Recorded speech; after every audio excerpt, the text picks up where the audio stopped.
Assalamualaikum warahmatullahi wabarakatuh. Jadi saya di sini akan mempresentasikan tugas kewirausahaan Busana Plan Dubai Ciwi Kuki dengan dosen pengampu Bu Islamiyah Kamil SEMAK CAPM CAPF.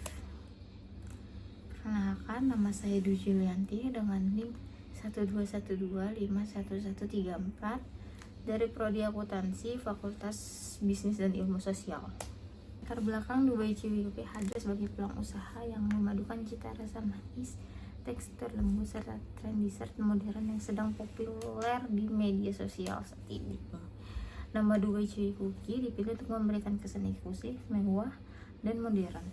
Produk ini dirancang dengan bahan berkualitas serta topeng yang menarik sehingga mampu bersaing di pasar kuliner kekinian.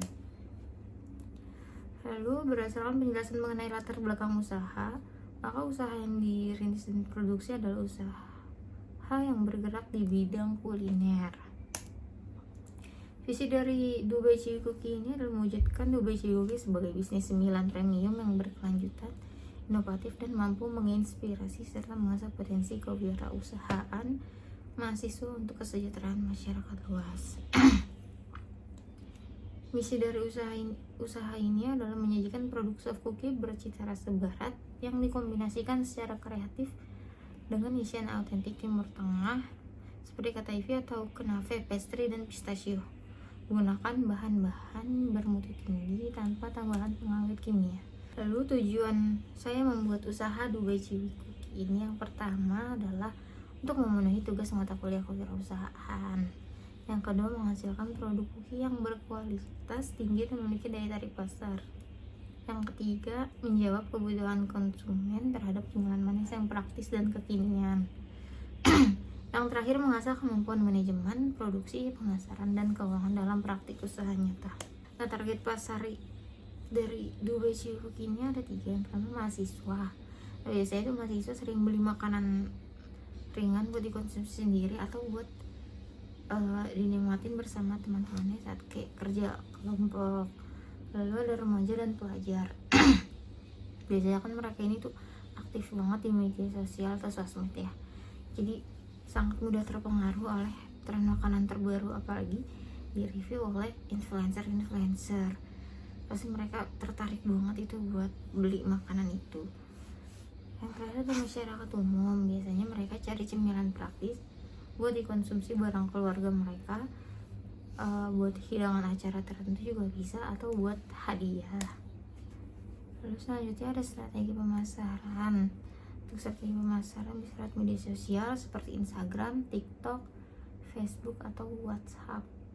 Lalu yang kedua ada pre-order, yaitu sistem pemesanan harian atau mingguan, biasanya itu 2-7 hari, biar kualitas makanan itu tetap terjaga. Lalu yang ketiga ada titip jual, yaitu menitipkan produk di kantin kampus, di kantin sekolah, di coffee shop juga bisa, atau mungkin di warung-warung kecil. Lalu yang keempat ada promo penjualan, yaitu diskon pembelian bundle seperti buy one get one atau buy two get one, paket hemat, dan bonus untuk pembelian tertentu. Lalu yang terakhir ada word of mouth, yaitu promosi dari mulut ke mulut melalui pelanggan yang udah sering beli di kita gitu guys. Lalu ada aspek produksi. Di sini aspek produksi ada 3, yaitu bahan baku, peralatan produksi, dan peralatan kemasan. Untuk bahan bakunya yang paling utama yaitu ada marshmallow, butter atau margarin, susu bubuk, tepung terigu, maizena, minyak, gula, air, dan garam. Untuk peralatan produksinya ada teflon, plastik segitiga, loyang, spatula, timbangan, dan sendok scoop ice cream untuk menakar isian dari Dubai Ciwi Kukinya itu. Lalu yang ketiga ada peralatan kemasan, yaitu plastik kedap utara, mika yang estetik, dan kardus minimalis. Lalu laporan keuangan.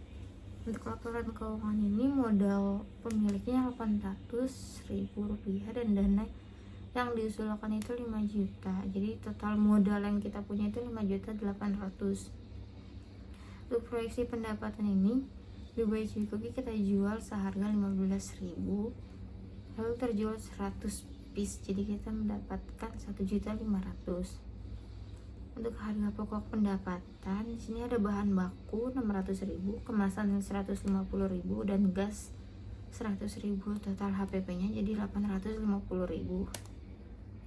Untuk hitung proyeksi laba ruginya, kan tadi kita udah menghitung pendapatan 1.500.000 sama HPP-nya 850.000.